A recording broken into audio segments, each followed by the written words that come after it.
you're a king, are you?" the Roman soldiers jeered. "Then you'll need a crown and a robe." So they gave Jesus a crown made of thorns, and put a purple robe on him, and pretended to bow down to him.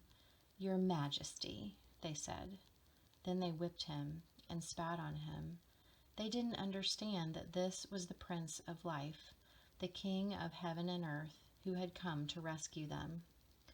The soldiers made him a sign, "Our King," and nailed it to a wooden cross.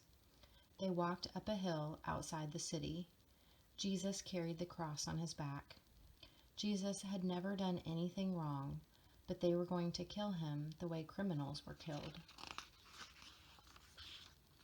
They nailed Jesus to the cross. "Father, forgive them," Jesus gasped. "They don't understand what they're doing." "You say you've come to rescue us," people shouted, "but you can't even rescue yourself." But they were wrong. Jesus could have rescued himself. A legion of angels would have flown to his side if he'd called.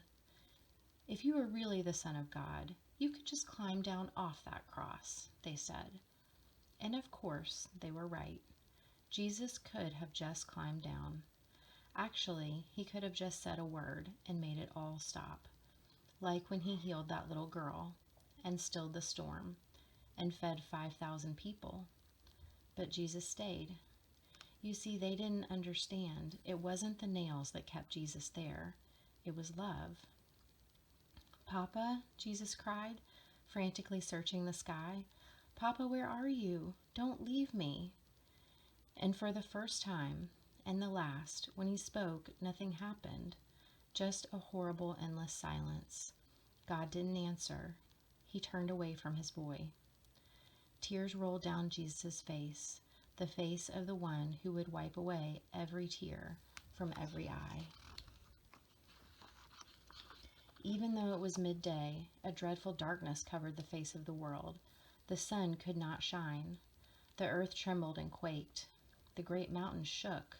Rocks split in two, until it seemed that the whole world would break, that creation itself would tear apart. The full force of the storm of God's fierce anger at sin was coming down on his own Son instead of his people. It was the only way God could destroy sin and not destroy his children whose hearts were filled with sin. Then Jesus shouted in a loud voice, "It is finished." And it was. He had done it. Jesus had rescued the whole world. "Father," Jesus cried, "I give you my life." And with a great sigh, he let himself die. Strange clouds and shadows filled the sky, purple, orange, black, like a bruise. Jesus' friends gently carried Jesus. They laid Jesus in a new tomb carved out of rock. How could Jesus die? What had gone wrong? What did it mean? They didn't know anything anymore, except they did know their hearts were breaking. "That's the end of Jesus," the leader said. But, just to be sure, they sent strong soldiers to guard the tomb. They hauled a huge stone in front of the door to the tomb so that no one could get in or out.